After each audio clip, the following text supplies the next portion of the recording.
এই বউ আমি চাই আমার বউ অন্যরকম হোক, আমার বাস্তব বউ অনেক ভালো, আমাদের সবার সংসার সুন্দর হোক, সবার সংসার সুন্দর হোক। এগুলো গল্পের কারণে গল্প বলা, কেউ হার্ড হবেন না, আপনাদের রিল্যাক্স দিলাম একটু, মানে জ্বর নিয়েই হাসানোর চেষ্টা করলাম। এবার সেই আপনাদের প্রতীক্ষিত আমার চেয়ে তাকে দেখতে চাচ্ছেন সেই বউ। কমিটি করেছি, সভাপতি করেছি স্যার আপনাকে, বউর অত্যাচারে তো বাসায় টিকতে পারি না, বেতন পাওয়ার আগেই টাকাগুলো নিয়ে নেয়, এক প্যাকেট সিগারেট কিনে দেয় না, রিক্সা ভাড়া দেয় না, আমরা সরকারি গাড়িতে যাই আসি, পার্সোনাল এক কাপ চা কেনার ক্ষমতা আমাদের নাই। বলতে বলতে একে একে সবাই বলে স্যার আমার অবস্থায় কি। পরে সভাপতি বলে এটা একটা প্রতিকার হওয়া দরকার, সভাপতি আমাদের হেলাল ভাই আর আমি কর্মী। আর প্রধান বক্তা ছিল সেদিন আমাদের জন্টু ভাই। তো প্রধান বক্তা বক্তব্য দিল যে এইটা সহ্য করা যাবে না, অনেক সহ্য করি যে আমরা দিন রাত পরিশ্রম করে টাকা রুজি করি, আর বউরা আমাদের স্বাধীনতা হরণ করেছে, আমাদের কোনো স্বাধীনতা নাই। তোমার একটা পিয়ন দূরে আসছে স্যার, এক ট্রাক মহিলা আসছে, সবার হাতে লাঠি, শুনে দাম দেওয়ার শব্দ হইলো, ইঞ্জিনিয়ারিং ইনস্টিটিউটের সমস্ত দরজা ভাইগার শব্দ দিচ্ছে। তো সভাপতি হেলাল ভাই বসে আছে, আমি ভাবছি ভেঙে গেছি, কোনো জানলে ভাবছি। তখন পিয়ার বলল স্যার আপনি তো বসে আছেন, ম্যাডাম তো সবার আগে।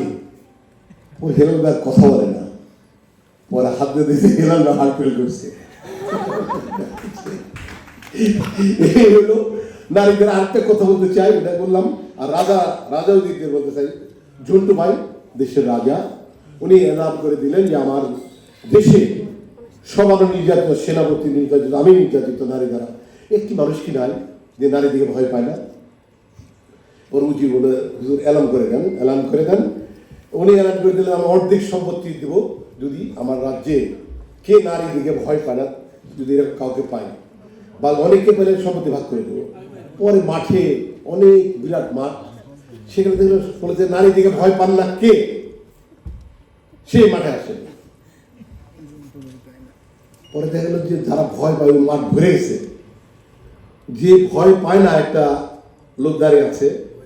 তখন জন্টু ভাই বলে বাহ, একটা মানুষ তো আছে আমার রাজ্যে যে নারী দিকে ভয় পায় না, এবার ডাই গায়না রাজত্ব লিখে দে, ঘোরা টোরা সব দিয়ে দে। তো তাকে বলছে ভাই আপনি রাজা যেতে বলছেন, কয় আমি যাবো না। কয়টা আপনি সম্পত্তি পেয়েছেন অর্ধেক, আপনি নারী দিকে ভয় পান না। কয়টা আমি বললাম না আমি যাবো না। কেন যাবেন না? আমার স্ত্রী বলে দিচ্ছে যে মানুষ দেখবি কিন্তু যদি যাস তোর পাবে না। এই বউ আমি চাই আমার বউ অন্যরকম হোক, আমার বাস্তব বউ অনেক ভালো, আমাদের সবার সংসার সুন্দর হোক, সবার সংসার সুন্দর হোক। এগুলো গল্পের কারণে গল্প বলা, কেউ হার্ড হবেন না, আপনাদের রিল্যাক্স দিলাম একটু, মানে জ্বর নিয়েই হাসানোর চেষ্টা করলাম।